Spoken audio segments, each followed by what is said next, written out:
فرض نماز کے بعد اجتماعی دعا نبی صلی اللہ علیہ وسلم سے کہیں بھی ثابت نہیں ہے، کوئی ضعیف حدیث بھی نہیں ملتی اس کے بارے میں، اسی وجہ سے فقہ کی کتابوں میں بھی اس کا تذکرہ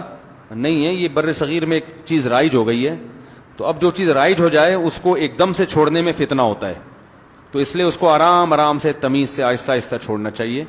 جیسے میں نے اپنی مسجد میں پہلے اجتماعی دعا ہلکی پھلکی کرائی کچھ مہینے، پھر پہلے میں نے آہستہ شروع کی تو لوگ دیکھتے تھے یہ زور سے دعا کیوں نہیں مانگتے، تو ہم نے کہا پہلے سائلنٹ پہ آنے دو لوگوں کو۔ اجتماعی کراتا تھا لیکن آہستہ، پھر جب لوگ اس کے عادی ہو گئے اور اس کے بعد پھر میں نے اجتماعی بھی چھوڑ دی، اخپل طریقے سے مانگ رہا ہوں، یعنی ہاتھ اٹھاتا ہوں مگر نیت اجتماع کی نہیں ہوتی، اپنی پبلک اپنی مانگ رہی ہوتے ہیں، اپنی مانگ رہے ہوتے ہیں۔ جب یہاں اس کے لوگ عادی ہو گئے، پھر اچھا پہلے تو یہ بتاتا تھا ہاتھ اٹھاتے ہوئے نا اللہم انت السلام، یوں پڑھتا تھا، نیت ہوتی تھی اپنی۔ پھر جب لوگ اس کے عادی ہو گئے تو پھر ہاتھ اٹھاتے ہوئے پبلک کو پتہ ہی نہیں چلتا، اب ہاتھ گراتے ہوئے بھی پتہ نہیں چلتا، تو شروع میں لوگ کنفیوز ہے، یار امام صاحب دعا ختم کرتے تھے پتہ ہی نہیں چل رہا ہوتا، کوئی نہ مس کال آتی ہے نہ کوئی آواز آتی ہے۔ تو کچھ لوگوں نے اعتراض کیا، کچھ مڑ مڑ کے دیکھ رہے ہوتے تھے ہاتھ گرائے ہیں کہ نہیں گرائے ہیں، تو میں اسے کہتا تمہیں اس سے کیا ہے کہ میں دعا مانگ رہا ہوں کہ نہیں مانگ رہا، تمہیں اس سے کیا مسئلہ ہے، میری مرضی۔ تو پہلے اس پہ اعتراضات ہوئے، ہوتے ہوتے ہوتے یہ امام کو باہر نکالو، کسی نے کہا یہ پتہ نہیں کون سا آ گیا، یہ وہاں بھی ہے، کسی نے کہا کیا ہے۔ پھر جب اس کے عادی ہو گئے نا، ابھی یہاں تک آ کے بریک لگ گئی ہے میری۔ اس کے بعد اگلا اسٹیپ یہ ہے کہ یہ دعا مانگنا ہے نماز کے بعد ہاتھ اٹھا کے، کوئی فرض واجب بھی نہیں ہے، تو اس کو اتنا ضروری کیوں سمجھ رہے ہو بھائی؟ جو امام ہاتھ اٹھا کے نماز کے بعد دعا نہیں مانگتا اس کو امامت سے نکال دیتے ہیں۔ تو اب کچھ دنوں میں اس پہ بھی آہستہ آہستہ پبلک کو سیٹ کرنا ہے کہ اگر امام سلام پھیر کے تسبیح پڑھ کے گھر چلا جائے،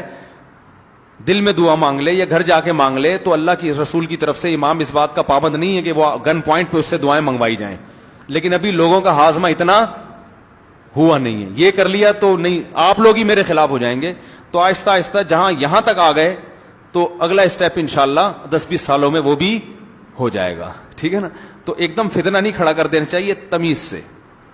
ہر کام جب تمیز سے ہوتا ہے، لوگ کہتے ہیں نا کوئی اونچی آواز میں بات کرو گے، تمیز سے بات کرو کہتے ہیں نا، تو یہ کام بھی انشاءاللہ ہم تھوڑی تھوڑی تمیز سے یہاں تک پہنچ گئے، یہ بھی بڑی بات ہے، یہاں تک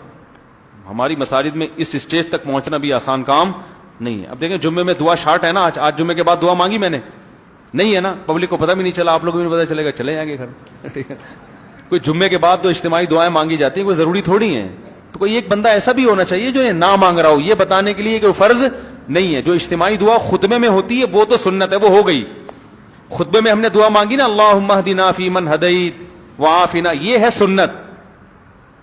یہ ہم نے کر لی ہے،